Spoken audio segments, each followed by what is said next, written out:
Wayan, pria berusia 38 tahun, menyalakan mesin truk logistik besar bermuatan elektronik dari Denpasar menuju Jakarta. Subuh baru saja menyingsing ketika ia melewati pelabuhan Gilimanuk, menatap laut dengan sorot mata dalam yang penuh kenangan. Di dashboard truknya tergantung sesajen kecil dengan canang sari, dupa yang masih mengepul, dan foto almarhum ayahnya, seorang penganut ilmu tua dari desa Trunyan yang semasa hidupnya dijauhi banyak orang karena ilmu gelap yang diwariskannya. Wayan menghela napas pelan. Ia tak pernah percaya benar pada ajian-ajian itu, tapi malam ini, entah kenapa, dadanya terasa berat. Jalanan sepi, angin dini hari menamparkan lembut wajah Wayan yang mulai tampak lelah oleh kerasnya hidup. Ia bukan sekadar sopir, ia pejuang keluarga. Istrinya telah lama tiada, meninggal karena komplikasi melahirkan anak kedua yang kini dirawat neneknya di Karangasem. Satu-satunya pelipur lara hanyalah kabin truk tua ini. "Kita berangkat lagi, Le," gumamnya sambil menginjak pedal gas. Truk itu melaju perlahan meninggalkan Bali menuju Tanah Jawa, menyusuri jalur panjang yang menyimpan cerita dan bahaya. Saat fajar menyingsing, Wayan melintasi Banyuwangi dengan pikiran kacau. Semalam ia bermimpi aneh, seorang perempuan berambut panjang dan berpakaian putih berdiri di tengah jalan membawa tengkorak, berkata lirih dalam bahasa Bali kuno, "Tiang nyarengin ragane. Lingsir wayah, Tolotang mewali, aku akan menyertaimu." Saat malam tiba, waktunya kembali. Keringat dingin membasahi punggungnya meski matahari mulai meninggi. Ia merasa digiring pada sesuatu yang tak bisa ia tolak. Sesuatu yang mulai bangkit dalam darahnya. Sesampainya di Situbondo, Wayan berhenti sejenak untuk mengisi solar. Seorang bocah penjual minuman tiba-tiba mendekat dan menatapnya dalam-dalam, lalu berkata, "Om bawa sesuatu dari dunia lain ya?" Wayan terperangah. "Apa maksudmu, Nak?" Tapi bocah itu hanya tersenyum lalu berlari, meninggalkan rasa aneh di dada Wayan. Angin kembali berhembus dingin, padahal matahari sudah terik. Ia mulai menyadari, perjalanannya kali ini tidak akan biasa. Menjelang maghrib, Wayan memasuki jalur pantura yang terkenal angker dan penuh cerita kelam. Ia menyalakan radio tua di kabin, namun hanya suara berdesis dan gumaman aneh yang terdengar. Ia matikan. Jalan mulai lengang, gelap datang lebih cepat dari biasa. Lampu-lampu truk dari arah berlawanan satu persatu padam saat berselisih, seolah takut menyinari sesuatu yang tak boleh terlihat. Bau bunga Kamboja mulai tercium samar dari ventilasi. Tepat di antara alas tebu yang menghitam karena terbakar musim kemarau, seekor burung hantu tiba-tiba menabrak kaca depan truk. Darahnya tercecer. Wayan menginjak rem mendadak. Jantungnya berdegup kencang. Ia keluar dari kabin untuk melihat. Di aspal gelap, ia melihat tanda-tanda ganjil, seperti tapak tangan dengan jari-jari panjang terbakar di permukaan jalan. Hawa panas merayap dari bawah kaki, sementara bisikan lirih menggema di telinganya. Wayan menatap langit malam, lalu menatap tangannya sendiri yang mulai bergetar. "Apa yang kau tanam, Pak?" bisiknya pelan, "sepertinya mulai tumbuh dalam diriku." Ia kembali ke dalam truk, namun sesuatu dalam dirinya telah berubah. Ia belum tahu, tapi darah leak yang diwariskan padanya telah mulai bangkit, dan malam ini, Pantura akan menjadi saksi pertamanya. Truk logistik tua itu melaju kembali, menyusuri malam yang sunyi. Tak ada klakson, tak ada kendaraan lain. Hanya suara ban menggerus aspal dan nyanyian makhluk-makhluk gaib dari dunia leluhur yang telah lama menunggu pewaris sejatinya. Langit di atas jalur Pantura mendadak berubah muram, seperti tengah murka oleh sesuatu yang bangkit dari masa lampau. Awan hitam menggulung, menelan bulan dan bintang dalam gelap yang begitu pekat. Wayan memutar, kendali truk lebih hati-hati, meski dadanya berdebar tak karuan. Kabin truknya mendadak menjadi sangat sunyi, bahkan suara mesin pun terasa seolah berbisik. Sesekali angin menerpa dari arah samping, membawa aroma amis yang tak ia kenali, seperti darah tua yang mengendap. Wayan tahu, ini bukan angin biasa. Ini tanda bahwa dunia yang tak kasat mata sedang membuka pintunya. Kilatan petir membelah langit, dan dalam sepersekian detik, Wayan melihat sesuatu di depan jalan. Sosok perempuan berpakaian putih berdiri menatapnya dari kejauhan. Ia menginjak rem sekuat tenaga. Ban berdecit panjang dan truk nyaris tergelincir. Tapi saat ia keluar dan menyorot ke depan dengan senter kecilnya, sosok itu telah lenyap. Hanya hamparan jalan kosong dan rerumputan yang bergoyang pelan oleh angin. Wayan berdiri terpaku di tengah jalan, tangan gemetar, keringat dingin bercucuran. "Aku tidak gila," gumamnya, "aku tahu apa yang kulihat." Ketika kembali ke kabin, ia mendapati kaca spion tengahnya retak. Lebih dari itu, ada simbol aneh seperti ukiran kuno terbentuk dari embun di kaca, simbol yang ia kenali dari lontar tua milik ayahnya dahulu. Simbol itu hanya muncul ketika ajian leak mulai aktif dalam darah seseorang. Dulu ia menganggapnya hanya tahayul, tapi kini, ia tak bisa menyangkal kenyataan yang menamparnya tanpa ampun. Sesuatu sedang bangkit dari dalam dirinya, perlahan, liar, dan haus akan kekuatan. Tak jauh dari sana, beberapa pria bercelana sobek dan bertato mulai mengintai dari semak.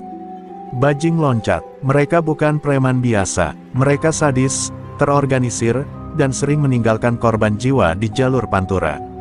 Sudah 3 malam mereka mengincar truk besar dari arah timur. Mereka melihat Wayan sebagai mangsa muda, seorang sopir tua yang sendirian di jalan sepi. Mereka tertawa rendah, menggenggam golok dan rantai, menunggu waktu yang tepat untuk melompat ke atas bak logistik. Mereka tak tahu, malam ini berbeda. Mangsa mereka bukan manusia biasa. Di kejauhan, Wayan mulai mendengar suara ranting patah dan derap langkah yang tak wajar. Ia tak menoleh. Ia hanya menatap lurus ke depan sambil merasakan hawa panas menjalar dari dadanya ke tulang belakang. Suara seperti bisikan leluhur terdengar di telinganya. Wayan, sudah waktunya, jangan kau tolak lagi darahmu. Suara itu halus, tapi tajam seperti belati. Perlahan, pupil matanya mulai berubah. Napasnya berat. Ia menggenggam setir erat-erat dan membiarkan gelombang kekuatan merambat dari ubun-ubun hingga ke telapak tangan. Bajing loncat mulai naik ke atas truk. Mereka memukul-mukul kaca dan mencoba membobol kabin.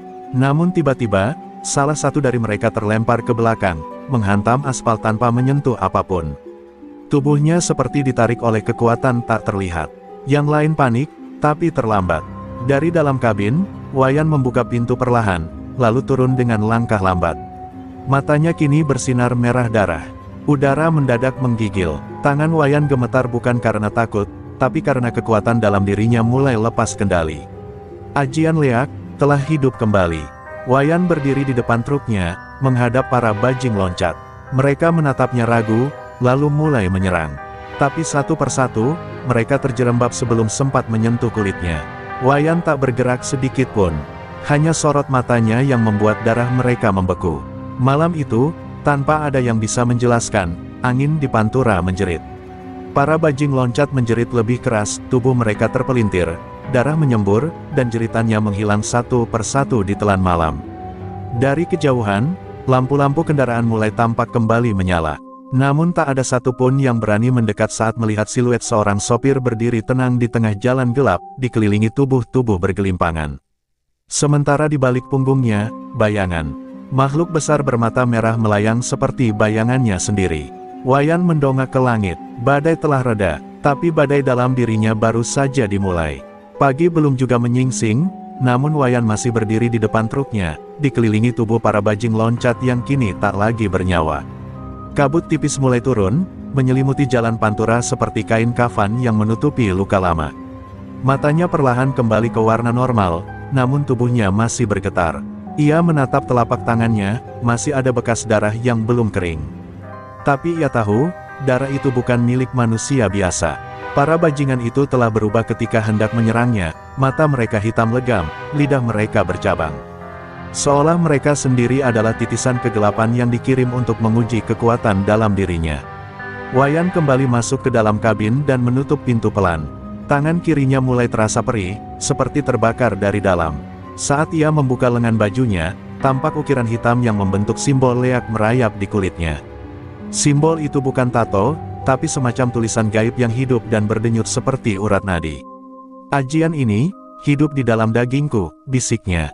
Ia mencoba menenangkan diri, tapi pikirannya kalut. Ia mulai sadar bahwa kejadian semalam bukan sekadar pertahanan diri. Ia telah membangkitkan kekuatan yang bisa membunuh dalam sekali tatap. Beberapa kilometer ke depan, sekelompok bajing loncat lainnya mendengar kabar dari rekannya yang kabur. Mereka marah. Preman tua bernama Salim Kobra, pimpinan kelompok bajing loncat di wilayah Pantura Barat, tak terima anak buahnya dihabisi. Ia mengumpulkan orang-orangnya di sebuah gudang tua bekas pabrik di Cirebon. Sopir itu, bukan manusia biasa, kata seorang yang lolos sambil gemetar. Salim mengunyah batang rokok, lalu berdiri. Kalau bukan manusia, berarti harus dikembalikan ke tempat asalnya. Kita siapkan jebakan. Jangan biarkan dia keluar hidup-hidup dari Pantura. Sementara itu, Wayan berhenti di sebuah warung tua di pinggir jalan. Ia ingin sekadar mencuci muka dan menenangkan pikiran. Tapi saat ia masuk, perempuan tua penjaga warung langsung menutup warungnya. "Maaf, nak, saya tak bisa melayani. Auramu sudah bukan aura manusia penuh," katanya lirih. Wayan terdiam, tidak marah. Ia hanya mengangguk pelan lalu berbalik. Hatinya sesak, hidupnya selama ini sudah cukup sepi. Tapi sekarang, bahkan orang biasa pun bisa mencium bahwa ia bukan sepenuhnya manusia lagi. Truk tua itu melaju kembali, membawa beban lebih dari sekadar logistik. Di dalamnya, Wayan mulai mendengar bisikan yang tak pernah ia dengar sebelumnya. Bukan dari luar, tapi dari dalam tubuhnya sendiri. "Kau telah membuka gerbangnya, dan mereka akan datang untukmu." Suara itu lirih tapi tajam, mengiris pikirannya. Ia ingin menolak, ia ingin kembali seperti dulu. Tapi darah itu telah terbangun. Dan ajian leak bukan sesuatu yang bisa dimatikan hanya dengan niat. Menjelang tengah hari, jalanan kembali lengang. Wayan melintasi jalur rawan antara Indramayu dan Subang, sebuah wilayah yang dikenal karena sering menjadi sarang bajing loncat. Ia menyalakan klakson 3 kali sebagai isyarat, seperti yang biasa dilakukan sopir-sopir lain. Tapi tak ada balasan, hanya keheningan. Namun di kejauhan, bayangan-bayangan mulai muncul di atap gudang-gudang tua. Mereka telah siap. Wayan menggenggam kuat setirnya, dan di matanya, sedikit demi sedikit, warna merah kembali muncul. Para bajing loncat meloncat dari balik rongsokan dan kendaraan tua, bersenjata parang dan rantai, mengepung truk dari 3 sisi. Mereka tak tahu, lelaki yang mereka hadapi bukan lagi manusia biasa, bukan pula korban. Ia adalah pewaris ajian yang hanya muncul 1 abad sekali. Di balik kulit tenangnya, api leak telah menyala. Dan malam ini, sekali lagi, Pantura akan menjadi ladang darah.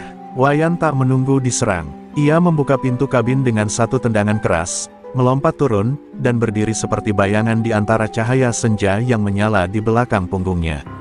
"Kalian pikir aku takut?" ucapnya lirih. Tapi suaranya menggema seperti suara 2 makhluk yang bicara bersamaan. Para bajing loncat mulai maju, dan Wayan tersenyum. Senyum seseorang yang tak lagi berdiri di batas manusia, senyum seorang keturunan leak yang telah siap menuntaskan kutukannya. Langkah-langkah kasar para bajing loncat menggema di sepanjang aspal Pantura yang mulai memerah oleh cahaya senja. Belasan orang mengepung Wayan dengan rantai, kayu, dan golok di tangan mereka. Mereka yakin kemenangan ada di tangan. Seorang lelaki tua bertubuh kekar berteriak memimpin, "Hidup-hidupin dia dulu. Biar Salim Kobra yang habisin." Namun langkah mereka mulai melambat ketika menatap mata Wayan yang kini berubah sepenuhnya, merah menyala seperti bara dalam bara, tak berkedip, tak terganggu.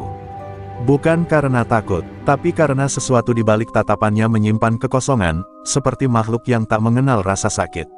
Salah satu bajing loncat menerjang lebih dulu. Parangnya mengarah ke dada Wayan, tapi sebelum senjata itu menyentuh kulit, tubuh si penyerang terpental seperti membentur tembok tak terlihat. Ia menghantam tiang besi dan terkapar, mulutnya berbuih, matanya membelalak. Kawan-kawan kaget, 2 orang menyusul menyerang dari belakang, tapi begitu golok mereka menyentuh jaket Wayan, senjata itu patah seperti terbuat dari kaca. Mereka mundur, panik. "Apa-apaan ini? Dia nggak bisa disentuh," teriak salah satu dari mereka.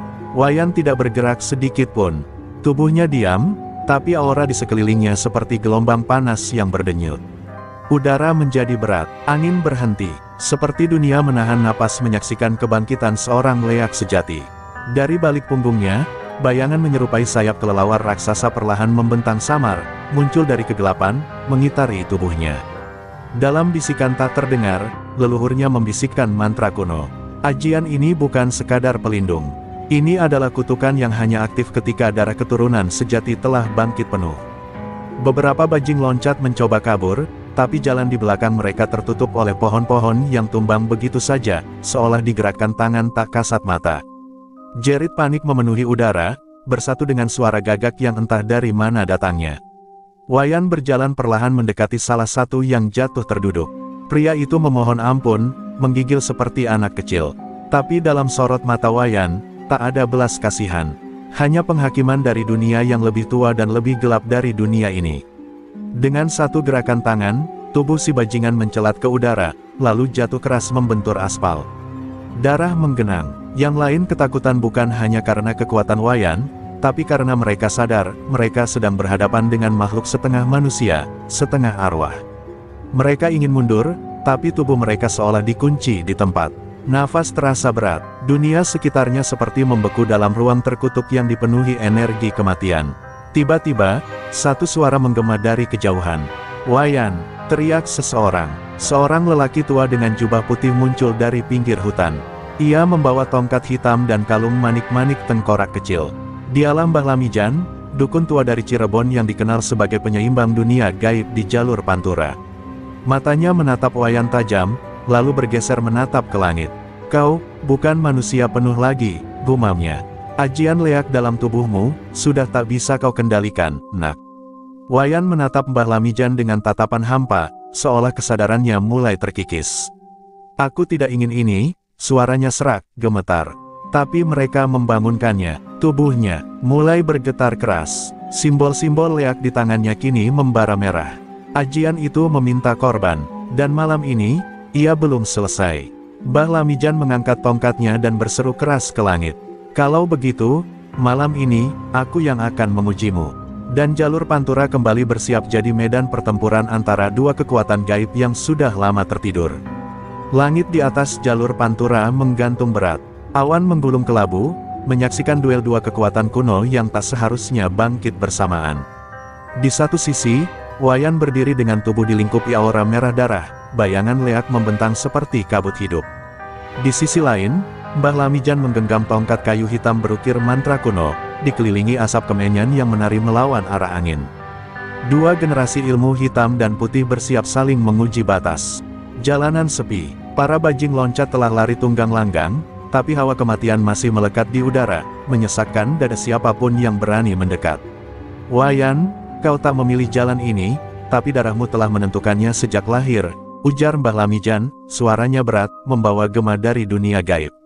Wayan tak menjawab. Di dalam dirinya, dua suara terus berperang, suara kesadaran manusianya, dan suara ajian leak yang terus memanggil korban. Ia ingin berhenti, ia ingin kembali jadi sopir biasa, tapi ajian itu sudah mencium darah. Dan ajian leak tak bisa ditawar dengan keinginan. Ia tumbuh bersama dendam dan kematian. Kilatan petir menyambar, membelah langit. Wayan maju selangkah, simbol-simbol di tubuhnya semakin menyala. Dari dalam dadanya, suara-suara gaib mulai keluar, bahasa kuno yang hanya dimengerti oleh para tetua leak di desa Trunyan. Mbah Lamijan membentangkan tangannya. Dari tanah, muncul lingkaran mantra berwarna biru kehijauan, menahan serangan energi dari tubuh Wayan. Serangan pertama membuat tanah retak.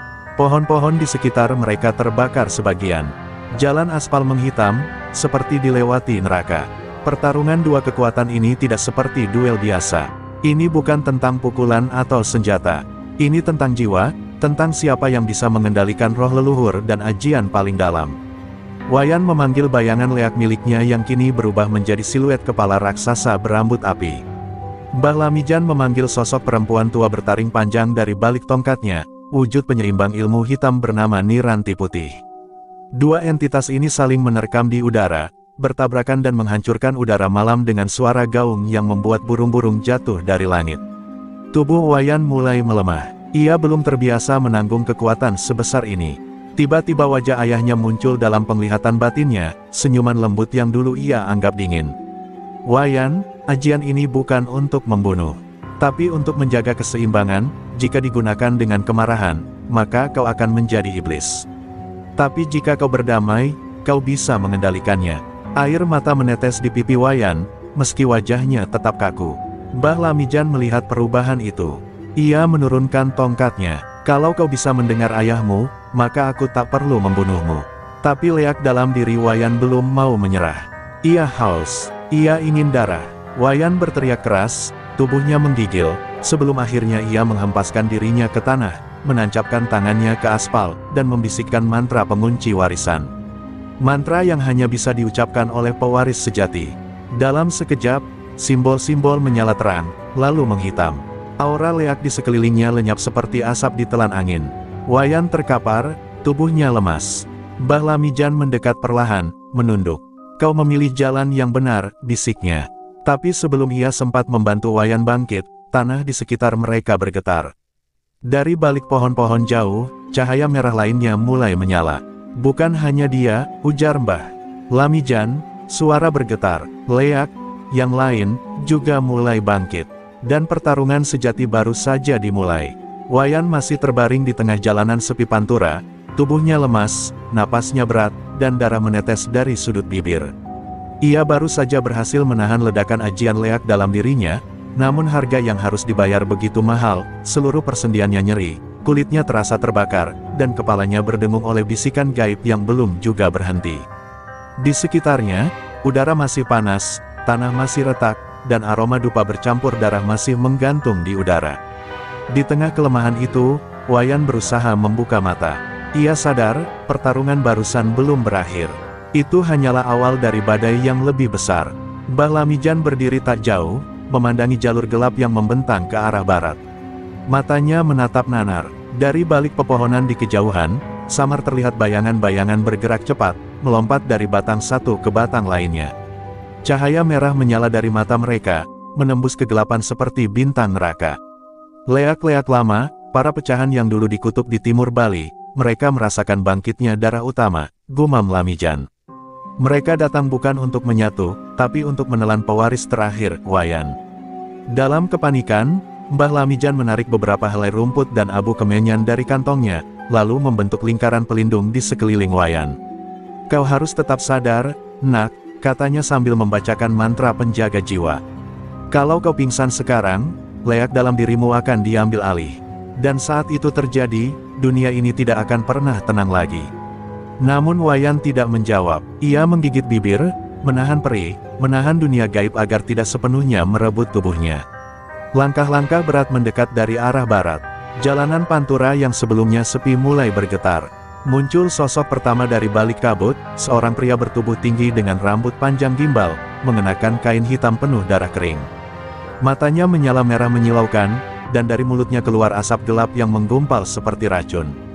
Ia adalah Jero Bendu, leak pengkhianat dari abad ke-17, dikutuk tak bisa mati, dan kini bangkit dari tidur panjangnya karena mencium ajian darah utama.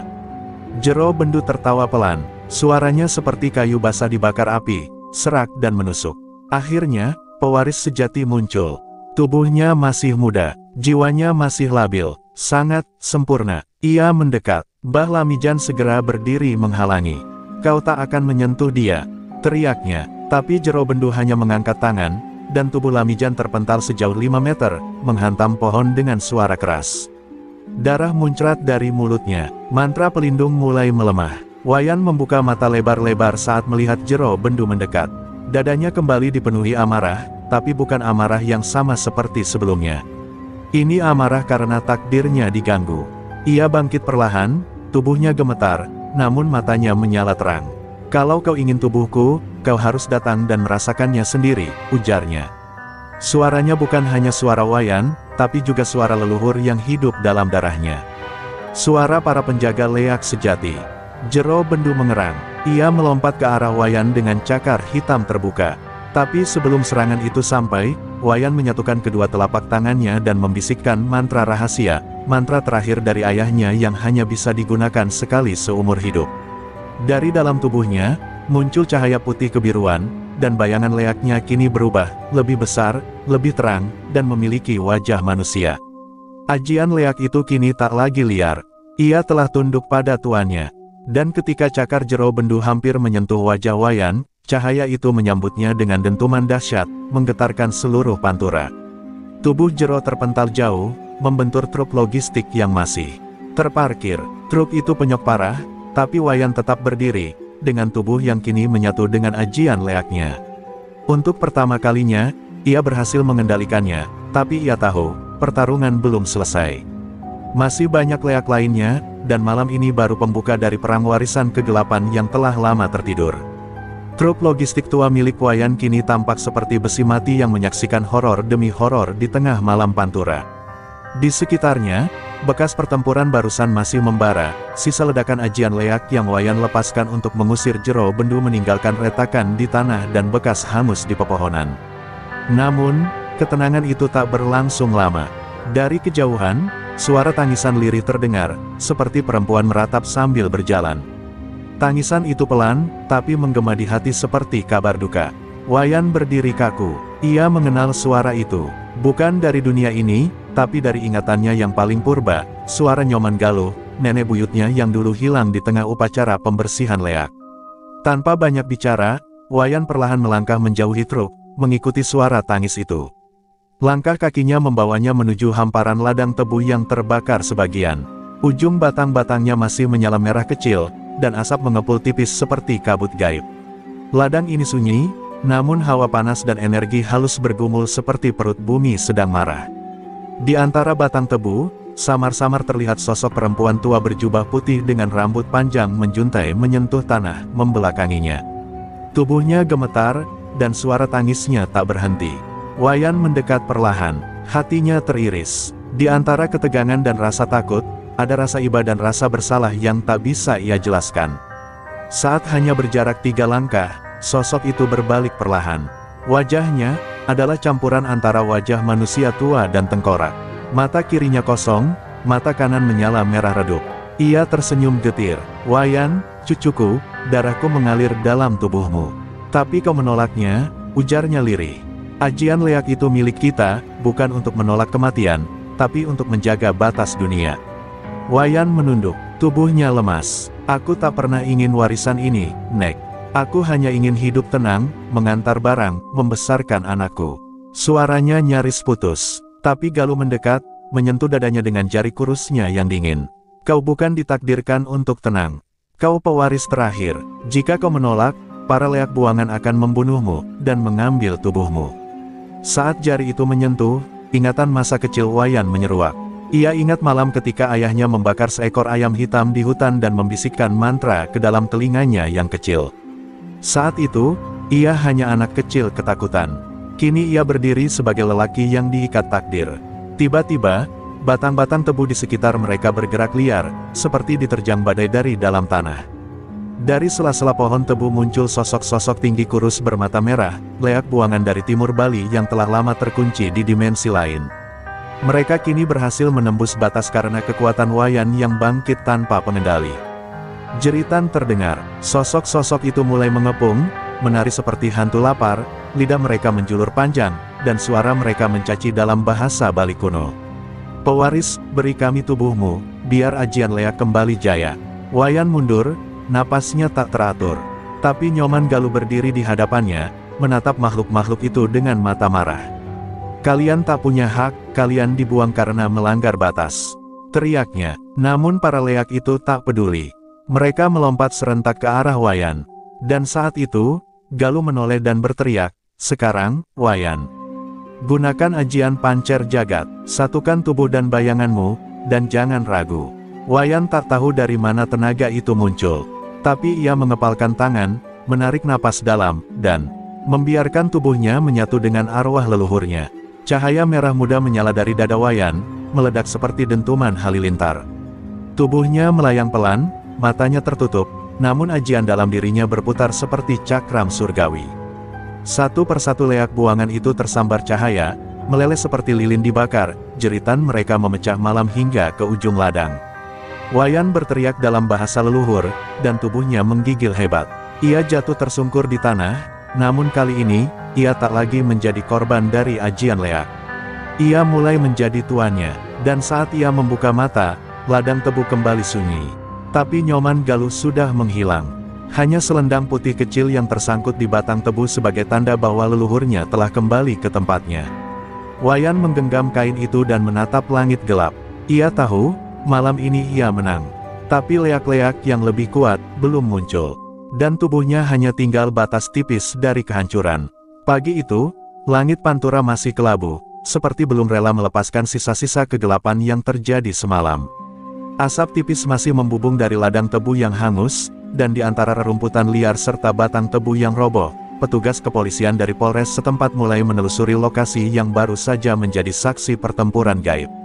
Di depan mereka, berserakan sisa-sisa tubuh bajing loncat yang remuk tanpa bekas logis. Wajah mereka ketakutan, sebagian tubuh tampak melepuh, seperti terkena panas dari dalam. Beberapa di antaranya tak memiliki bola mata. "Ini bukan pembantaian biasa," bisik salah satu polisi muda, wajahnya pucat pasi. Komisaris Arjuna, perwira senior yang memimpin investigasi, berdiri dengan raut wajah keras. Ia bukan polisi sembarangan, pernah bertugas di daerah rawan ilmu hitam di Banyuwangi. Ia tahu tanda-tanda yang tak bisa dijelaskan logika. "Ini bukan kerja manusia, tapi bukan pula hewan buas," ujarnya datar sambil memeriksa tanah retak yang masih mengeluarkan hawa panas samar. Ia memungut sehelai kain putih dari semak, selendang dengan bau kemenyan pekat yang menusuk. Dalam hati, Arjuna tahu, ini jejak dari dunia yang tak kasat mata. Dunia yang pernah coba ia lupakan. Salah satu anak buahnya melaporkan, "Pak, kami temukan truk logistik di pinggir ladang, kosong. Platnya dari Bali, tapi tidak ada sopir." Arjuna mendekat. Truk itu sudah ringsek di beberapa bagian, namun anehnya tidak seperti bekas tabrakan. Lebih mirip seperti dicengkeram sesuatu yang besar dan panas. Ia masuk ke dalam kabin dan menemukan setangkai canang sari, abu dupa, dan foto tua seorang lelaki Bali berambut panjang, seperti pendeta. Di belakang foto itu tertulis, "Untuk anakku, Wayan. Ajian ini bukan kutukan, tapi benteng." Arjuna mencengkeram foto itu kuat-kuat. Nama itu, Wayan, seolah membuka kembali luka masa lalu yang nyaris terkubur.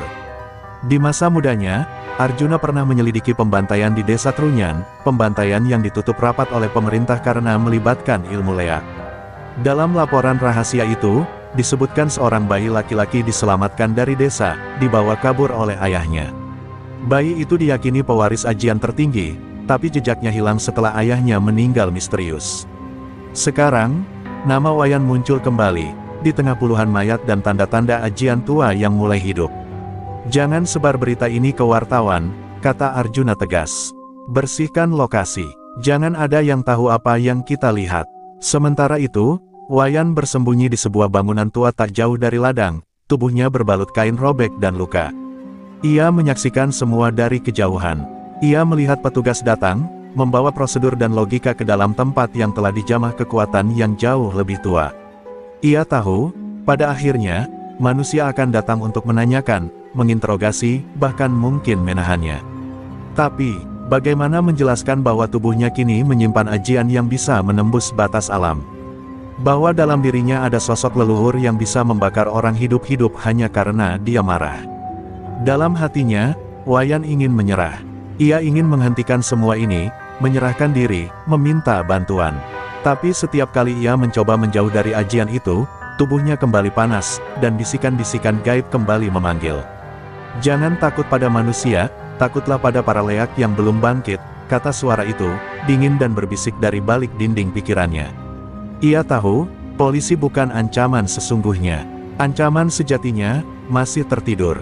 Dan jika ia tidak mempersiapkan diri, tubuhnya akan direbut. Jiwa anaknya yang masih kecil di Karangasem, juga akan jadi taruhan. Di luar bangunan tua itu, seekor burung gagak hinggap di pagar, menatap Wayan lama sekali. Di matanya, tergambar bayangan seseorang, Salim Kobra, pimpinan bajing loncat yang kini tengah bersumpah akan membalas dendam. Tapi Salim bukan manusia biasa. Di tubuhnya mengalir darah dari keturunan pesugihan alas balun. Dan saat ia tahu kawan-kawan dibantai oleh seorang sopir dari Bali, Salim mulai memanggil makhluk lamanya. Dunia hitam bersiap membuka gerbang yang lebih lebar. Dan Wayan, belum tahu bahwa kegelapan sesungguhnya belum dimulai. Di sebuah rumah tua tersembunyi di tengah rimbun alas balun, lilin-lilin menyala dalam formasi melingkar. Asap kemenyan hitam menggulung pekat, memenuhi ruangan sempit yang penuh tengkorak, rambut manusia, dan sesajen berbau amis. Di tengah lingkaran itu duduk Salim Kobra, tubuhnya bertelanjang dada, dipenuhi tato yang berdenyut hidup, seperti kulitnya sendiri menggeliat. Di wajahnya yang penuh luka dan bekas jahitan, tergurat kemarahan. Di depannya tergeletak kepala teman lamanya yang hancur dibakar oleh ajian leak milik Wayan. "Sopir sialan, kau pikir hanya kau yang punya warisan darah hitam?" Geramnya, serak seperti ular mendesis. Salim Kobra bukan preman biasa. Ia adalah keturunan terakhir dari Romo Gintung, pemuja kegelapan yang pernah membuka gerbang pengikat jin dari hutan alas balun. Ilmu Salim bukan leak, tapi ajian penjerat arwah, yang memberinya kemampuan memanggil makhluk dari dimensi sesat untuk dijadikan pelindung sekaligus senjata. Ia jarang menggunakan ilmunya, karena setiap kali gerbang dibuka, nyawanya sendiri tergerus sedikit demi sedikit. Tapi malam ini, dendamnya pada Wayan terlalu dalam. Aku rela jiwaku terbakar, asalkan tubuhmu milikku. Pekiknya sambil menggigit jari dan meneteskan darah ke dalam mangkuk tanah liat. Tiba-tiba tanah bergetar, angin dari hutan melolong, dan nyanyian makhluk-makhluk tak bernama mulai terdengar samar. Dari dalam mangkuk, muncul asap pekat yang berubah menjadi tangan-tangan kecil, menjulur seperti akar neraka, merambat ke dinding dan atap. Suara perempuan menangis, suara bayi tertawa, dan suara anjing melolong bercampur jadi satu, menciptakan irama sesat yang hanya bisa ditanggung oleh orang-orang yang telah membuang nuraninya. Salim Kobra tertawa keras. Ayo bangkit, Gantarwa. Ayo hantui dia. Malam ini, darah leak akan dicicipi oleh jin lapar. Sementara itu, Wayan masih bersembunyi di bangunan tua di ujung ladang. Tubuhnya mulai pulih, tapi pikirannya lelah. Ia tahu, makin lama ia bertahan tanpa arah, makin besar peluang kekuatan dalam dirinya meledak tanpa kendali. Di tangannya masih tergenggam selendang milik Nyoman Galuh. Ia menutup mata, mencoba menghubungi leluhurnya melalui meditasi ajian. Namun saat itu juga, ia merasakan sesuatu, hawa asing, bukan leak, tapi makhluk lain, sesuatu yang gelap, liar, dan tidak berasal dari darahnya. Ia berdiri, membuka mata lebar-lebar. Ada yang membuka gerbang, bisiknya ngeri. Tak jauh dari sana, seekor anjing kampung tiba-tiba melolong panjang. Dan kemudian mati mendadak, tubuhnya menghitam seperti terbakar dari dalam. Langit yang tadinya cerah mendadak diselimuti awan kelabu, dan hawa panas menjalari udara. Pepohonan di sekitar bangunan tua mulai meranggas mendadak, dan kabut berdarah mulai menyelimuti jalur pantura. Wayan keluar dari persembunyiannya dan menatap ke arah barat. Di kejauhan, ia bisa melihat bayangan besar merangkak di langit. Gantarwa, jin pemakan warisan, telah dilepaskan. Di balik gerbang dunia gaib, Nyoman Galuh muncul sebentar dalam penglihatan Wayan. Itu bukan makhluk dari jalurmu, itu pemangsa leak. Jika kau kalah, bukan hanya tubuhmu yang diambil, tapi warisan ajianmu akan dikoyak, dan akan jadi milik kegelapan sejati. Wayan mencengkeram selendang putih itu lebih kuat. Untuk pertama kalinya, ia tak hanya melawan demi dirinya. Ia melawan demi menjaga keseimbangan, agar ajian yang diwariskan oleh para leluhur tidak jatuh ke tangan mereka yang hanya mengenal haus dan nafsu kekuasaan. Di seberang kota kecil tempat polisi mulai curiga atas kejadian sebelumnya, Komisaris Arjuna juga mulai melihat perubahan aneh di langit. Ia menghubungi bawahannya dan berkata, Pantura akan mengalami malam yang tidak akan mereka mengerti. Siapkan tim khusus. Kita tak hanya menghadapi kriminal, tapi sejarah gelap yang bangkit dari timur. Ia tahu, perang telah dimulai. Bukan perang manusia, tapi perang para pewaris. Wayan menatap bayangannya sendiri. Bayangan itu kini bergerak sedikit lebih dulu daripada tubuhnya. Tanda bahwa ajian leak dalam dirinya sudah semakin menyatu. Ia berbisik pada diri sendiri, kalau ini memang jalanku, maka aku akan menutup semua gerbang yang kau buka, Salim. Dan di tengah langit pantura yang mulai merah darah, dua kekuatan hitam yang saling menolak takdirnya mulai bersiap untuk bertabrakan. Langit pantura malam itu bukan lagi langit biasa. Awan-awan menggumpal pekat, menyelimuti bintang dan bulan, memantulkan kilatan merah dari kobaran energi gaib yang tak terlihat mata manusia biasa. Di balik kegelapan itu, makhluk-makhluk dari gerbang sesat mulai menyebar, dipanggil oleh Salim Kobra yang kini telah menjadi medium penuh bagi Gantarwa, jin pemakan warisan. Tubuh Salim membesar, matanya hitam legam, dan dari punggungnya tumbuh sulur-sulur arwah seperti akar neraka yang hidup. Setiap langkahnya membakar tanah, dan setiap napasnya membawa aroma bangkai dari dunia bawah. Wayan berdiri di tengah jalan pantura yang lengang, hanya ditemani lampu truknya yang masih menyala redup. Ia tahu, pertempuran ini tak bisa dihindari. Jalan ini bukan lagi jalur logistik, melainkan garis api antara dua dunia. Suara-suara gaib mengelilinginya, bisikan para leluhur, tangisan Nyoman Galuh, bahkan suara ayahnya yang pernah mengorbankan dirinya demi menyegel ajian leak di dalam tubuh Wayan. Kini semua kekuatan itu kembali hidup. Tapi Wayan tak lagi takut. Di tangan kanannya, selendang putih milik leluhurnya telah berubah warna menjadi merah muda terang, pertanda ajian itu telah menyatu sepenuhnya. Angin berhenti, suara jangkrik pun lenyap, dan tiba-tiba, aspal di depannya meledak. Dari balik kobaran api, Salim Kobra muncul dengan tubuh penuh asap hitam, tertawa seperti kesurupan. "Kau pikir bisa melawan aku, pewaris kecil?" raungnya. "Aku bukan hanya manusia, aku adalah pengantar maut bagi darahmu." Tapi Wayan tidak menjawab. Ia menutup mata dan menggenggam selendang leluhur di tangannya. Detik berikutnya, tubuhnya terangkat perlahan, dan dari balik punggungnya, siluet Leak muncul, tapi kali ini bukan sosok menyeramkan. Sosok itu bersinar putih kebiruan, dengan wajah tenang, dan mata yang memancarkan kesedihan sekaligus kekuatan. Ajian Leaknya telah berevolusi. Pertarungan pun pecah. Salim Kobra menyerang lebih dulu, mengayunkan sulur-sulur arwah yang menghantam jalanan seperti cambuk api. Wayan menangkis dengan gelombang energi dari ajian pancer jagat, menciptakan perisai bundar dari cahaya yang memantulkan serangan dan membuat tanah berguncang. Di atas mereka, langit seperti terbuka, dua kekuatan saling tarik-menarik, menyebabkan badai petir yang menyambar tanpa arah. Dentuman demi dentuman mengguncang Pantura, membuat hewan-hewan liar lari keluar hutan, dan warga sekitar mengira gempa sedang terjadi. Di tengah benturan itu, Salim berhasil mengenai bahu Wayan. Darah segar memercik, tapi anehnya tak jatuh ke tanah, darah itu terserap oleh tanah yang kemudian menghitam. "Kau terluka, bocah. Tubuhmu belum siap jadi wadah penuh leak," ejek Salim. Tapi Wayan tetap berdiri, menahan sakit. "Aku bukan wadah, aku penutup gerbang. Dan malam ini, kau akan kembali ke neraka yang memanggilmu," jawabnya lirih, namun suaranya bergema kuat di seluruh ruang antara dunia nyata dan gaib. Wayan merapalkan mantra dalam bahasa kuno, mantra pamungkas dari lontar tua yang dulu hanya dibisikkan ayahnya satu kali dalam hidup. Mantra ini bukan untuk menyerang, tapi untuk mengunci. Udara di sekeliling Salim mendadak membeku. Sulur-sulurnya mulai mengecil. Gantarwa menjerit dari dalam tubuhnya, tak kuat menahan getaran cahaya Leak sejati yang kini membungkus Wayan seperti cangkang hidup. Salim mencoba lari, tapi jalan sudah tertutup. Wayan melayang pelan ke arahnya, dan dalam satu hentakan tangan, ajian pengurung arwah dilepaskan. Seketika, tanah di bawah Salim terbuka. Dari dalamnya muncul tangan-tangan leluhur Leak yang dulu dibantai karena menolak berpindah sisi. Mereka menarik Salim masuk, sementara Gantarwa berteriak dan terpecah jadi asap hitam. Jeritan Salim menggema panjang, hingga akhirnya gerbang itu menutup, dan jalan Pantura kembali sunyi. Wayan terjatuh ke lutut, kelelahan. Tapi ia tahu, ia telah memenangkan pertempuran paling gelap dalam hidupnya. Namun di balik tenangnya udara malam itu, dari arah utara, mata-mata merah lain mulai terbuka.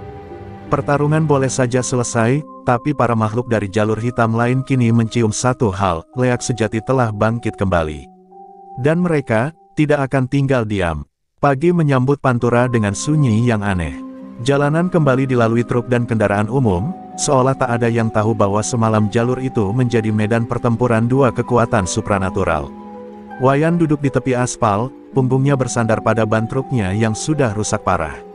Tubuhnya penuh luka, namun matanya tenang. Ia telah menang, untuk sementara. Tapi hatinya tetap gelisah. Kemenangan atas Salim Kobra hanyalah satu dari sekian banyak ancaman yang akan datang. Dunia gaib kini tahu, bahwa pewaris Leak sejati telah kembali ke permukaan. Tiba-tiba, suara motor tua terdengar dari kejauhan. Seorang pemuda berjaket ojek daring berhenti di dekat Wayan, lalu menghampiri dengan amplop coklat kusam di tangannya. "Pak, ini surat buat Bapak. Katanya penting sekali. Saya disuruh nganter langsung ke tangan," ucapnya singkat. Wayan bingung, namun menerima amplop itu. Saat ojek itu pergi, ia membuka perlahan. Di dalamnya, hanya ada selembar kertas lusuh dengan tulisan tangan yang ia kenal, tulisan istrinya, Made Arini. Tangannya gemetar saat membaca isinya. Isi surat itu sederhana tapi menghunjam jantung. "Wayan, aku tahu apa yang terjadi. Aku tahu ajian itu bangkit kembali. Tolong jaga diri. Putra kita mulai menunjukkan tanda-tanda yang sama seperti kau saat kecil. Tadi malam dia mimpi berbicara dengan kakeknya, dan ia menggambar simbol yang kau sembunyikan dulu. Kami akan menunggumu di pura keluarga di Karangasem. Tapi cepatlah, sebelum mereka datang ke sini lebih dulu." Surat itu ditutup dengan jejak tangan kecil, tangan anaknya, Wira. Tubuh Wayan gemetar, tapi bukan karena takut. Ini adalah amarah, amarah seorang ayah. Ia menatap ke arah timur, ke arah tanah kelahirannya di Bali. Ia tahu, Bila putranya mulai menunjukkan gejala pewaris ajian, maka seluruh kekuatan dari jalur sesat akan mengincarnya. Anak itu belum siap, tapi kekuatannya bisa saja dicuri, dipindahkan, atau dikorbankan demi kebangkitan makhluk-makhluk purba yang lebih kelam dari Gantarwa. Tidak, mereka tak akan menyentuh anakku, gumamnya, lirih namun tajam seperti sembilu. Sambil terlatih, Wayan berdiri. Ia membuka pintu belakang truknya yang tersisa. Di dalamnya, di antara logistik yang belum sempat dibongkar, ia menemukan sebuah peti kecil yang telah lama dikunci, peti warisan dari ayahnya. Dengan mantra pelan, ia membuka gembok gaib yang menyegel peti itu. Di dalamnya terdapat dua benda, keris leak bermata tiga dan kain ikat kepala dari lontar tua yang hanya boleh dikenakan saat pelindung darah utama dipanggil. Ia mengambil keduanya, menggenggamnya erat, dan mengangguk pelan.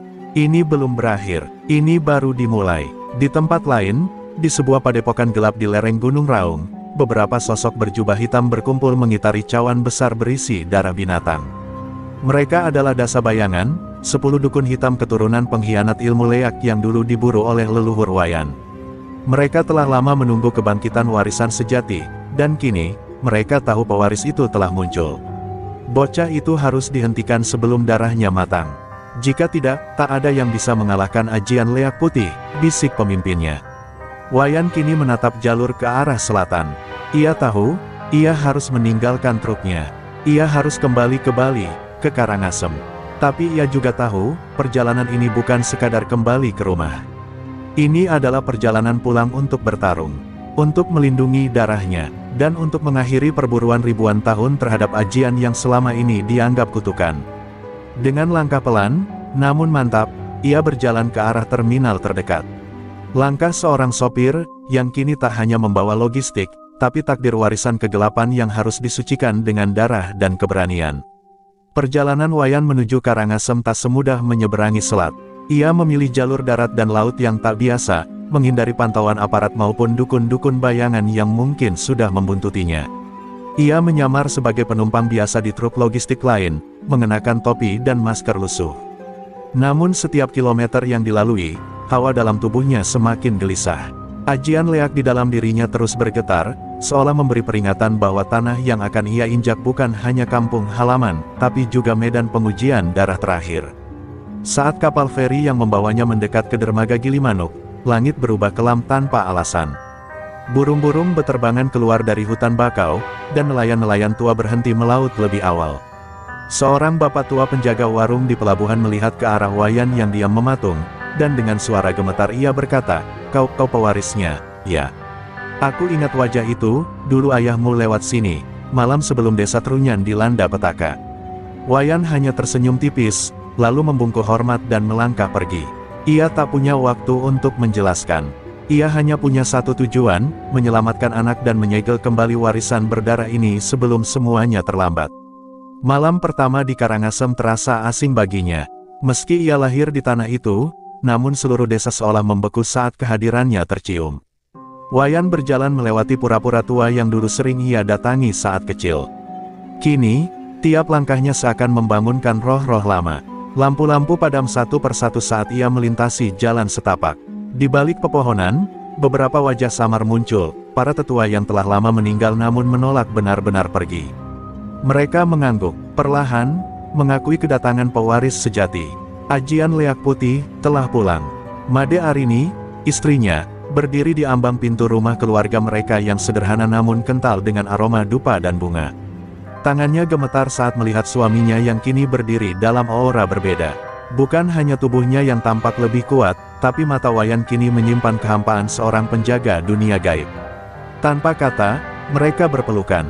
Tapi hanya sekejap, karena dari dalam rumah, muncul sosok Mungil Wira, anak mereka, yang langsung berlari memeluk ayahnya. Namun yang mengejutkan, tubuh Wira memancarkan semburat cahaya samar dari balik punggungnya. Wayan tertegun, ia menunduk, menatap anaknya.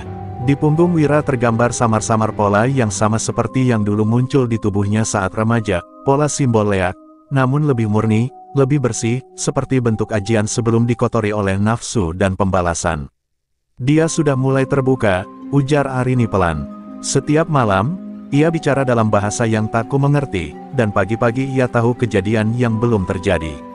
Wayan menghela napas panjang. Wira bukan hanya pewaris. Ia mungkin penyempurna. Tapi malam itu, sebelum mereka sempat berbincang lebih jauh, seekor burung hantu raksasa hinggap di pohon mangga tua di pekarangan. Matanya merah darah, dan dari paruhnya meluncur suara laki-laki berat. Wayan, Dasabayangan telah sampai di Bali. Mereka tahu anakmu adalah kunci terakhir. Malam purnama, mereka akan datang. Burung itu lalu meledak menjadi abu. Dan Wayan hanya bisa menatap langit, menggenggam tangan anak dan istrinya. Ia tahu, waktunya hampir habis. Dalam beberapa malam ke depan, ia bukan hanya harus bertarung melawan para dukun hitam, tapi juga melatih anaknya, mengajarkan dalam waktu singkat apa yang ia pelajari seumur hidup. Karena bila gagal, bukan hanya keluarganya yang lenyap, tapi dunia ini akan dibelah oleh kegelapan yang tak pernah mengenal akhir. 2 malam menjelang purnama, rumah tua keluarga Wayan di Karangasem berubah menjadi tempat pelatihan gaib. Di halaman yang biasa dipakai menjemur padi, kini terbentang lingkaran suci dari campuran garam laut, darah ayam hitam, dan bunga pucuk putih. Di tengah lingkaran itu, Wira duduk bersila, mata tertutup, sementara Wayan berdiri mengelilinginya, membaca mantra dari lontar tua dengan suara berat. Made Arini menjaga dari dalam rumah, memegangi dupa yang terus menyala sambil menggumam doa-doa. Tak ada waktu santai, setiap menit adalah taruhan nyawa. Tubuh Wira mulai bergetar hebat. Dari ubun-ubunnya, asap tipis keperakan mengepul, lalu membentuk wajah seorang lelaki tua berjenggot panjang, sosok kakek buyut yang dulu diyakini musnah dalam perang antar leak. Anak ini, penyempurna jalur putih, ucap suara itu dengan gema berat. Tapi bila tak kuat, ia akan runtuh, dan tubuhnya akan direbut oleh Dasabayangan. Wayan menunduk, menggenggam kedua tangan anaknya. Aku tak akan biarkan itu terjadi. Biarkan ajian terakhir turun padaku, biarkan dia tetap menjadi anak kecil. Tapi roh tua itu hanya menjawab, takdir tak bisa dibendung, tapi bisa dituntun. Sementara itu, di puncak pura Lempuyang yang diselimuti kabut, 10 sosok berjubah hitam berdoa di bawah langit rembulan. Mereka adalah Dasabayangan, keturunan para pengkhianat ajian leak putih yang dulu dibuang oleh para leluhur Bali ke celah Gunung Agung. Kini mereka bangkit, dipimpin oleh Ida Matianingrat, dukun wanita berwajah separuh tengkorak, pemilik ajian pecah bayu. Suaranya menggema ke segala arah. Bayi darah putih sudah lahir, dan purnama nanti, kita akan menjadikan tubuhnya wadah. Dunia tak butuh seimbang, dunia butuh penguasa. Kabar itu menyebar seperti kabut dingin yang menyelinap ke dalam mimpi warga desa. Di malam berikutnya, beberapa penduduk mulai bermimpi buruk, melihat wajah Wira disayat, tubuhnya disembelih di atas batu sesajen. Saat mereka bangun, hidung mereka berdarah dan mata memerah seperti menangis darah. Wayan tahu, teror sudah dimulai. Ia memperkuat pagar gaib rumahnya dengan ajian tumpang pitu, mengubur tulang ayam hitam di 7 titik penjuru rumah dan menanam sekar kuning untuk mengalihkan jejak astral. Tapi ajian itu hanya bertahan hingga purnama. Setelah itu, pertahanan akan jebol. Wira, yang dulu hanya anak kecil biasa, kini mulai sadar akan beban darahnya. Ia mulai melihat masa depan dalam tidurnya, dan yang ia lihat membuatnya menangis diam-diam. Ia melihat tubuh ayahnya terbakar, ibunya ditelan asap, dan ia sendiri duduk di takhta batu, di tengah kehancuran desa. Tapi ia belum mengerti semua itu. Ia hanya anak berusia 7 tahun. Ia mulai takut, bahkan kepada dirinya sendiri. Ayah, kalau aku mimpi jadi monster, aku harus apa? Tanya Wira di suatu malam. Wayan menatap langit yang mulai membiru. Kalau kau mimpi jadi monster, biar aku jadi orang yang pertama melawanmu. Karena ayahmu ini, lebih memilih mati daripada melihat anaknya jadi makhluk kegelapan. Dan malam sebelum purnama, hujan turun pelan. Tapi hujan itu tak basah, karena yang turun adalah abu. Tanah menjadi licin, dan pepohonan layu seketika. Warga desa mulai diam, pura-pura tidak tahu, pura-pura tak melihat. Karena dalam hati, mereka tahu, perang lama telah dimulai lagi. Perang yang dulu mereka kubur, kini bangkit dalam tubuh seorang anak dan seorang sopir truk, ayah dan anak yang mewarisi takdir darah dan ajian yang belum pernah selesai dituntaskan oleh siapapun.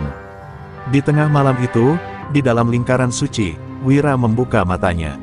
Untuk pertama kalinya, ia berbicara dalam bahasa kuno tanpa sadar. Purnama kali ini, darah akan pecah. Tapi aku, akan memilih cahaya. Dan Wayan, dengan mata berkaca-kaca, tahu, anaknya sudah mulai memilih jalannya.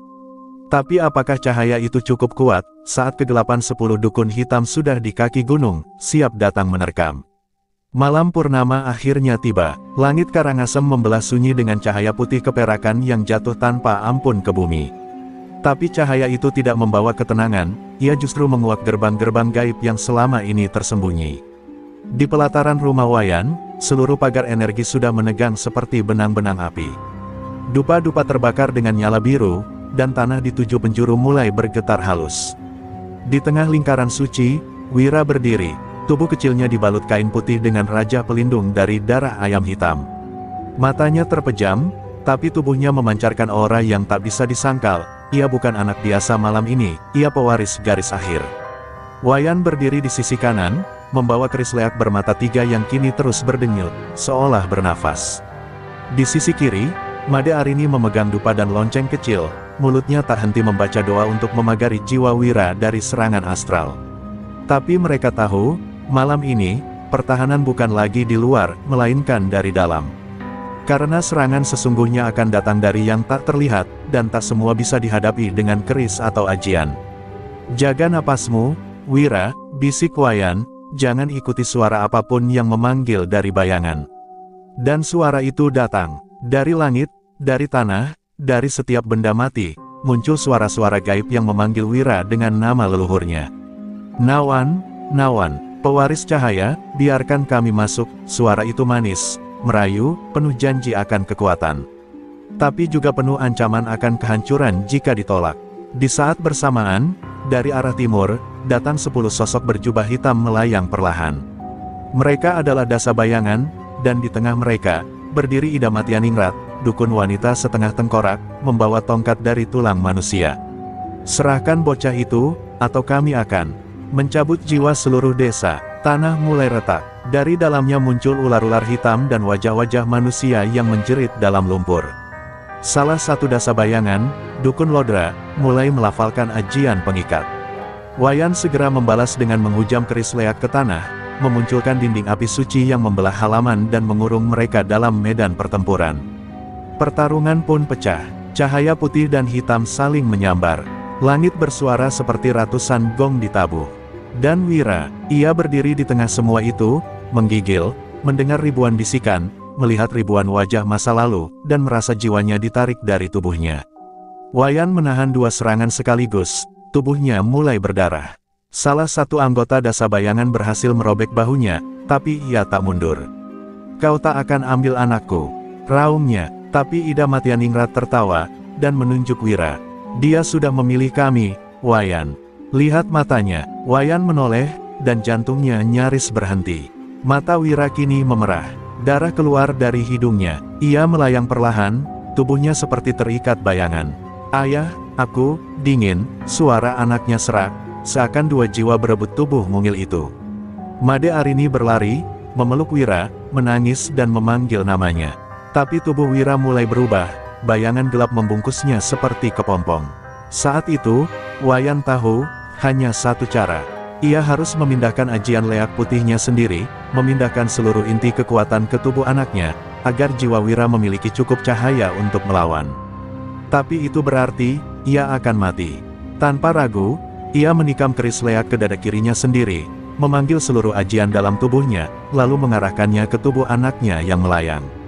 Ambil semuanya, anakku, ambil, dan lindungi dunia. Cahaya putih meledak dari tubuh Wayan, menghantam seluruh halaman. Dasa Bayangan menjerit, sebagian terbakar, sebagian lenyap seketika. Ida Matianingrat mencoba bertahan, tapi tubuhnya terpecah 2 oleh cahaya itu. Wira terjatuh ke tanah, tak sadarkan diri, tapi tubuhnya kini bersinar lembut. Dan Wayan, ia tersungkur, napasnya satu-satu, lalu hilang. Dalam senyum tipis, ia melihat wajah anaknya, terakhir kali. Purnama itu menjadi saksi, seorang ayah memilih mati agar cahaya dalam darah anaknya tetap menyala. Dan leak putih, belum berakhir. Justru baru mulai hidup, dalam tubuh seorang bocah bernama Wira. Pagi datang dengan lamban, seolah takut menyinari tanah Karangasem yang basah oleh darah dan abu ajian semalam. Di halaman rumah Wayan, bau dupa bercampur tanah terbakar masih menggantung di udara. Sisa-sisa tubuh Dasa Bayangan berubah menjadi debu yang berkilau aneh sebelum akhirnya lenyap diterpa angin gunung. Tapi yang tak bisa hilang adalah keheningan. Keheningan dari kehilangan yang tak tergantikan. Wayan tak bangun lagi. Tubuhnya terbaring tenang di tengah lingkaran suci, wajahnya bersih seperti orang tidur damai. Tapi dada yang dulu penuh ajian kini hampa. Jiwa ajian telah berpindah. Wira terbangun dengan pelan, tubuh kecilnya terasa berat seperti baru bangun dari tidur 1000 tahun. Tapi mata itu, bukan lagi mata bocah 7 tahun. Ada kedalaman yang menakutkan, ada ketenangan seorang yang telah melihat batas antara hidup dan mati. Ia duduk, menatap sekeliling, lalu menatap ayahnya yang terbaring diam. Wira tak menangis, ia hanya mendekat, mencium tangan ayahnya, dan berbisik, "Terima kasih, ayah, aku dengar semuanya." Dan saat itu, seolah langit pun mendengar. Hujan gerimis turun perlahan, membersihkan noda darah, namun tak bisa menyapu perih di hati. Made Arini duduk diam di sisi jenazah suaminya, memandangi wajah yang dulu sering tersenyum saat mengantar barang ke Jakarta. Ia membelai rambut Wayan, mencium keningnya, lalu membisikkan doa. Tapi ketika hendak menutup matanya untuk terakhir kalinya, tiba-tiba tubuh Wayan bergetar sekali, lalu berhenti. Arini tersentak. Wira menatap ibunya, lalu berkata lirih, "Ayah belum pergi." Beliau menunggu sesuatu. Dan benar, di udara, muncul bayangan samar, bukan wujud leak, bukan wujud manusia. Itu adalah arwah Wayan, berdiri tenang di sisi tubuhnya sendiri. "Wira," ucap suara itu, hanya bisa didengar oleh anaknya, "kekuatan leak dalam tubuhmu kini murni, tapi dunia ini belum selesai diuji. Kamu harus pergi. Kamu harus belajar, bukan hanya untuk melindungi dirimu, tapi untuk menjaga agar ajian ini tidak disalahgunakan lagi. Aku akan tetap bersamamu, dalam bayangan, dalam doa. Jangan balas dendam, jangan ulangi dosa para leluhur kita." Wira mengangguk pelan, dan di saat itu, sosok Wayan perlahan memudar, meninggalkan aroma dupa dan tanah basah yang menyentuh jiwa siapapun yang merasakannya. Berita tentang kejadian semalam cepat menyebar di kalangan spiritual Bali. Beberapa pendeta tua dari berbagai pura datang diam-diam, memohon izin kepada Arini dan Wira untuk membawa jenazah Wayan dimakamkan secara fitrah-yatnya tertinggi, upacara bagi leluhur agung. Tapi Wira menolak halus. "Ayahku bukan raja, bukan pendeta. Ia sopir, tapi ia menjaga dunia lebih baik dari siapapun." Maka jasad Wayan dikuburkan di bawah pohon beringin tua di pekarangan rumahnya, dengan batu sederhana bertuliskan, "Wayan, sopir, ayah, penjaga gerbang." Namun malam setelah pemakaman, desa kembali diliputi kabut tipis. Beberapa warga melihat bayangan hitam melintas di ujung gang, dan suara gamelan terdengar samar dari arah gunung. Para tetua pura mulai resah. Dasa Bayangan boleh saja kalah, tapi dunia ini sudah terbuka. Keseimbangan rapuh. Beberapa dari mereka mulai mencari pewaris lain untuk menjaga garis putih. Namun mereka tak tahu, penjaganya sudah ada. Dan ia baru berumur 7 tahun. Wira kini duduk di serambi rumah, memandangi langit malam yang tak lagi sama. Di pangkuannya, lontar tua milik ayahnya terbuka. Tangannya kecil, tapi saat membalik halaman lontar, tak satu pun abjad kuno yang asing baginya. Ia membacanya dengan lancar. Dan dalam hati, terdengar bisikan Wayan, "Jangan pernah takut pada kegelapan, karena cahaya itu bukan tentang menang, tapi tentang bertahan." Dan malam itu, di bawah langit Bali yang berkilau redup, dunia menyaksikan lahirnya penjaga baru. Penjaga cahaya dari jalur leak putih, yang belum selesai menunaikan takdir ayahnya. 7 hari setelah pemakaman Wayan, langit Karangasem kembali cerah.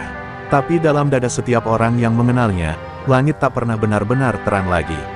Para sopir truk yang pernah bekerja bersamanya mulai berdatangan dari berbagai daerah, dari Tabanan, Singaraja, hingga Jakarta. Mereka datang bukan dengan seragam hitam, tapi dengan jaket lusuh dan kenangan yang penuh hormat. Di bawah pohon beringin tempat Wayan dimakamkan, mereka menyalakan lilin dan menyisipkan foto-foto truk serta helm kerja, seolah menandai bahwa Wayan bukan hanya pahlawan gaib, tapi juga pejuang jalanan yang setia. Sementara itu, Wira mulai menunjukkan perubahan yang tak biasa. Di sekolah, ia tetap duduk bersama teman-teman seumurannya, namun matanya kerap kosong menatap jendela, seolah melihat sesuatu jauh di luar cakrawala. Ia bisa menjawab pertanyaan sulit tanpa berpikir, bahkan kadang tahu isi hati orang sebelum mereka bicara. Guru-guru mulai membisikkan kekaguman dan ketakutan. Anak itu terlalu tenang untuk anak seusianya. Tapi Made Arini tahu, ini bukan keajaiban. Ini beban warisan yang harus dibawa dengan kesadaran penuh.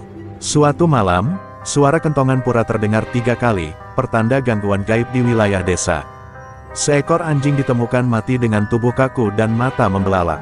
Di tempat yang sama, ada simbol terbakar di tanah, Raja Segi 5 retak, tanda dukun hitam dari jalur barat. Arini langsung mendatangi Wira yang sedang membaca di balai dangin. Mereka datang lagi, tanyanya. Wira menutup bukunya pelan. Bukan mereka, tapi murid mereka. Dunia yang ayah jaga, sedang mencari penyeimbang baru. Suara bocah itu tenang, tapi menusuk hati. Di malam yang sama, para tetua desa berkumpul. Mereka bingung, tak ada lagi pelindung. Tapi sebelum mereka selesai berbicara, Wira datang, ditemani ibunya. Bocah kecil itu berdiri di depan para tetua, lalu bersujud hormat. Saya tidak datang untuk menggantikan ayah saya datang untuk melanjutkannya. Para tetua terdiam. Salah satu dari mereka, pemangku tertua di pura desa, meneteskan air mata. Ajian leak putih, akhirnya diwarisi oleh jiwa yang belum ternoda. Dan sejak malam itu, nama Wira mulai dibisikkan sebagai pelita bening, harapan terakhir garis ajian putih. Namun Wira tahu, menjadi penjaga bukan berarti harus bertarung setiap waktu. Ia mulai mendatangi anak-anak kecil yang berbakat melihat dunia halus. Ia mengajari mereka doa sederhana, raja perlindungan, dan makna menjaga, bukan menguasai. Ia mulai membentuk kelompok kecil, anak-anak biasa, tapi dengan hati besar. Ia menyebut mereka Sakala Putih, kumpulan calon pelindung yang akan tumbuh bersama, bukan sebagai prajurit, tapi sebagai penjaga damai antara dua dunia. Di suatu sore, saat hujan turun rintik-rintik, Wira duduk di batu besar dekat makam ayahnya. Ia bicara sendiri, tapi dengan nada tulus. Ayah, aku belum sehebat ayah. Tapi aku janji, tak akan biarkan warisan ini dirampas kegelapan. Aku akan bawa ajian ini, bukan untuk membunuh, tapi untuk menerangi. Dan saat ia berdiri, daun-daun beringin bergetar pelan, seolah menjawab janjinya dengan restu yang tak kasat mata. Cerita Wayan, sang sopir truk dari Bali, mungkin telah selesai di dunia manusia. Tapi ajarannya, keberaniannya, dan pengorbanannya, tak benar-benar mati. Ia hidup, dalam tiap langkah anaknya, dalam tiap doa yang dibisikkan malam hari, dan dalam tiap raja yang ditulis dengan niat tulus. Leak Putih telah menemukan penerusnya. Dan dunia, untuk pertama kalinya dalam ratusan tahun, memiliki cahaya yang tak bisa padam. Beberapa bulan berlalu sejak malam purnama berdarah yang mengubah hidup Wira. Kini, langit Karangasem tampak tenang, tapi alam tak pernah benar-benar diam. Di balik gunung-gunung, jauh dari jangkauan manusia biasa, bayangan masih merayap, mencari celah untuk merusak keseimbangan yang telah Wayan dan para leluhur jaga. Seorang wanita misterius dari Tanah Wetan, dukun hitam terakhir bernama Raras Putih, mulai mengumpulkan sisa-sisa kekuatan jalur kelam yang tercerai-berai. Ia tak terima dasa bayangan musnah di tangan bocah. Pewaris itu harus dilenyapkan sebelum cahaya mengakar terlalu dalam, bisiknya di dalam gua batu, ditemani bayangan seekor anjing tanpa kepala. Wira mulai merasakan gangguan itu dalam mimpinya. Ia tak lagi hanya melihat masa depan, tapi juga masa lalu, masa di mana ajian leak digunakan untuk membinasakan, menaklukkan desa demi desa, dipimpin oleh leluhur pengkhianat. Ia melihat wajah kakek buyutnya yang dulu tak dikenal, ternyata adalah orang yang menyegel kekuatan Raras Putih puluhan tahun lalu. Dia akan membalaskan dendamnya lewat kamu, cucuku, ucap suara dalam mimpi itu.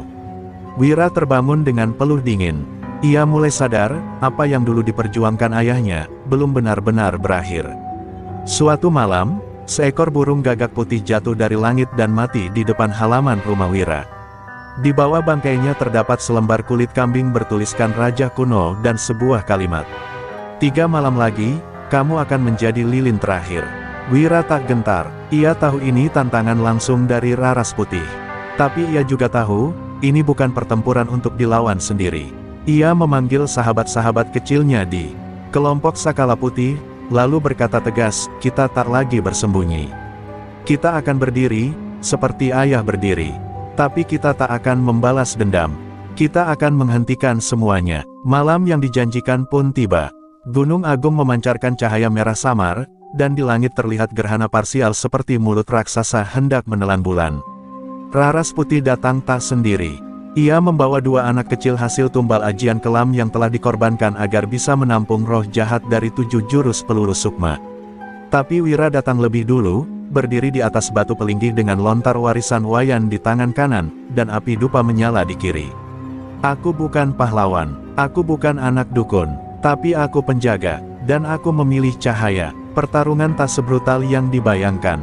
Rarasputi memang kuat, tapi kekuatannya dibangun dari rasa sakit, kebencian, dan dendam yang tak punya akar. Sedangkan ajian Wira tumbuh dari pengorbanan, cinta, dan restu leluhur. Dalam satu rapalan panjang yang belum pernah ia latih sebelumnya, Wira memanggil arwah Wayan. Dan untuk sekejap, dari balik kabut malam, cahaya putih membentuk sosok sang ayah yang berdiri di belakangnya. Sekarang, nak, ucapnya, nyalakan terang itu dari dalam dirimu. Dari tubuh Wira, cahaya melesat ke segala arah. Tidak panas, tidak menyilaukan, tapi menyusup ke dalam jiwa. Rarasputi terjatuh, tubuhnya tak terbakar, namun perlahan membatu. Arwah-arwah yang dipanggilnya menjerit dan melebur, tak mampu menahan vibrasi ajian putih yang telah murni. Rarasputi berteriak, kalian pikir ini akhir? Tidak ada akhir bagi kegelapan. Tapi sebelum tubuhnya kaku sepenuhnya, Wira berlutut dan berdoa, bukan untuk mengutuk, tapi untuk memaafkan. Dan di akhir malam itu, hanya sisa abu dan bunga Kamboja yang tertinggal di tanah. Kelompok Sakala Putih berkumpul, mengelilingi Wira yang kini tak hanya menjadi pemimpin mereka, tapi penerang jalan bagi dunia yang mulai kabur batas antara nyata dan gaib. Dan cahaya itu, tak lagi sekadar warisan. Ia kini hidup, dalam darah, dalam doa, dalam setiap langkah seorang anak kecil yang memilih tak takut pada gelap. Pagi setelah kekalahan Rarasputi, Karangasem terlihat seperti biasa, orang-orang pergi ke pasar, ayam berkokok, dan anak-anak tertawa di sawah. Tapi di balik keseharian itu, alam tahu telah terjadi pergeseran besar. Energi yang dulu liar dan kacau kini terasa tenang, mengalir lembut dari gunung ke laut. Tapi bagi Wira, kedamaian itu bukan tanda akhir, melainkan awal dari perjalanan yang lebih panjang. Ia berdiri sendirian di bawah pohon beringin tempat ayahnya dikubur, menatap langit sambil menggenggam lontar warisan yang kini mulai lapuk. Di dalam hatinya, ia tahu, tugas sebagai penjaga belum selesai. Masih banyak jalur ajian gelap yang tersembunyi, menunggu waktu untuk bangkit kembali. Di malam harinya, saat semua tertidur, Wira mendengar suara lembut memanggil dari arah timur. Ia mengikuti suara itu melewati pekarangan, menuruni bukit, hingga tiba di sebuah goa kecil yang tertutup lumut. Suara itu berasal dari dalam, dan saat ia menyentuh batu penutupnya, cahaya putih mengalir keluar. Goa itu adalah tempat terakhir ayahnya pernah bertapa sebelum menikah, tempat di mana ajian leak putih pertama kali menyatu dengan darahnya. Di dalam goa itu, Wira menemukan sesuatu yang tak pernah diceritakan, gulungan lontar yang tak pernah selesai ditulis oleh Wayan. Judulnya hanya satu kata, penghabisan. Wira membaca perlahan, lontar itu bukan mantra, bukan ajian, melainkan catatan hati ayahnya, tentang kegelisahan, ketakutan, dan cinta. Tentang perasaan sebagai manusia biasa yang memikul beban luar biasa. Tentang kerinduan menjadi ayah sepenuhnya, bukan hanya pelindung. Di akhir tulisan, Wayan menulis, kalau kau membaca ini, berarti aku sudah tak bisa menjagamu dengan tubuh. Tapi jangan biarkan ajian ini memisahkanmu dari dunia. Tetaplah menjadi anak-anak, tertawalah, jatuh cintalah. Tapi saat dunia memanggil, jangan mundur. Karena kau bukan dipilih, kau dilahirkan. Air mata Wira jatuh diam-diam, membasahi tulisan itu. Tapi ia tak menangis keras. Ia hanya menutup lontar itu dengan hati yang mengerti. Saat keluar dari goa, ia sudah tak sama. Ia tak lagi hanya anak penjaga, ia telah menjadi penyambung generasi, penghubung antara dunia manusia dan dunia gaib yang rapuh. Ia tahu, selama dunia ini ada, gelap dan terang akan terus berdansa. Dan tugasnya bukan mengalahkan kegelapan, tapi menjaga agar terang tak pernah padam. Beberapa tahun kemudian, Sakala Putih berkembang. Mereka tak lagi hanya anak-anak desa. Wira mulai diundang ke pura-pura besar, ke pesantren, bahkan ke komunitas non-Bali yang mulai sadar akan pentingnya menjaga keseimbangan antara nalar dan niskala. Ia tak memakai jubah, ia tetap memakai baju putih, sandal jepit, dan suara pelan. Tapi saat ia bicara, orang-orang mendengarkan. Ia bukan dukun, bukan nabi. Ia hanya anak seorang sopir truk yang memilih untuk tidak membiarkan warisan jadi kutukan. Dan di suatu malam, dalam tidur yang tenang, Wira kembali bertemu ayahnya. Tapi kali ini bukan dalam bentuk roh. Wayan muncul di padang rumput yang luas, tersenyum sambil duduk di atas batu, dengan helm sopirnya masih terpasang. "Kau udah lebih jauh dari yang ayah kira," katanya sambil tertawa. Wira tersenyum, mendekat, dan duduk di sampingnya. Tak ada kata-kata panjang, hanya keheningan yang penuh makna, di antara dua penjaga yang saling memahami beban masing-masing. Saat fajar tiba, Wira terbangun dengan damai. Di tangannya, entah dari mana, tergenggam sebuah kunci kecil besi tua dengan ukiran kepala leak di ujungnya. Ia tak tahu apa gunanya sekarang. Tapi ia tahu, suatu hari, ia akan memakainya. Karena dalam dunia yang terus berubah, selalu ada pintu-pintu rahasia yang hanya bisa dibuka oleh cahaya. Dan selama ia hidup, cahaya itu tak akan pernah padam. Untuk semua ayah yang diam-diam bertarung dalam sunyi, dan semua anak yang belajar menjaga tanpa membenci. Cerita belum selesai, tapi kini, dunia bisa bernapas sedikit lebih lega.